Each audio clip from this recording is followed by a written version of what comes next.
আসন্ন নারী সাফ চ্যাম্পিয়নশিপের শিরোপা ধরে রাখার মিশনে ঋতুপর্ণা মনিকারা ভারতকে গ্রুপ সঙ্গী হিসেবে পেয়েছে।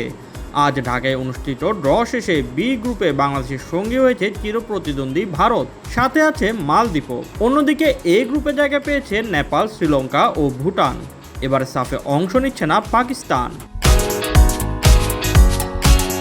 আগামী 25 মে থেকে 6 জুন পর্যন্ত অনুষ্ঠিত হবে এবারের নারী সাফ। টানা তৃতীয়বার শিরোপা জয়ের লক্ষ্য নিয়েই মাঠে নামবে পিটার বাটলারের শিষ্যরা। এর আগে 2022 ও 2024 সালে শিরোপা জিতে ইতিহাস গড়েছিল লাল সবুজের প্রতিনিধিরা। তবে এই প্রতিযোগিতায় এক সময়ে ভারতেরই আধিপত্য ছিল। প্রথম 5টি আসরের প্রতিটিতেই চ্যাম্পিয়ন হয়েছিল ভারত। ফলে গ্রুপ পর্বে ভারতকে পাওয়াটা বাংলাদেশের জন্য বড় চ্যালেঞ্জ। মার্চে অনুষ্ঠিত এএফসি এশিয়ান কাপে কঠিন অভিজ্ঞতার মধ্য দিয়ে গেছে বাংলাদেশের নারীরা। বি গ্রুপে চীন, উত্তর কোরিয়া ও উজবেকিস্তানের বিপক্ষে 3টি ম্যাচেই পরাজয় বরণ করতে হয়েছে মিলি আক্তার, আফিদা খন্দকারদের। তবে ইতিহাস গড়ে এশিয়ার সেরাদের সাথে লড়াইটাও কম অনুপ্রেরণার নয়।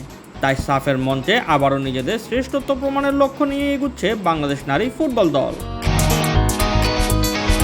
ভারতে হতে যাওয়া এই টুর্নামেন্টে বাংলাদেশের অংশগ্রহণ নিয়ে অবশ্য শুরুতে ছিল অনিশ্চয়তা। বাংলাদেশ ক্রিকেট দল ভারতে টি-20 বিশ্বকাপ খেলতে যায়নি নিরাপত্তার কারণে। এর কিছুদিন পর অবশ্য শুটিং দলকে খেলতে যাওয়ার অনুমতি দেয় ক্রীড়া মন্ত্রণালয়। জাতীয় নির্বাচনের পর ভারতের সঙ্গে বাংলাদেশ সরকারের সম্পর্ক খানিকটা উন্নতি হয়েছে। তাই মে মাসে ভারতের গোয়ায় বাংলাদেশ নারী ফুটবল দল পাঠাতে ক্রীড়া মন্ত্রণালয় ইতিবাচক। Shoaib Shams, BD sports time.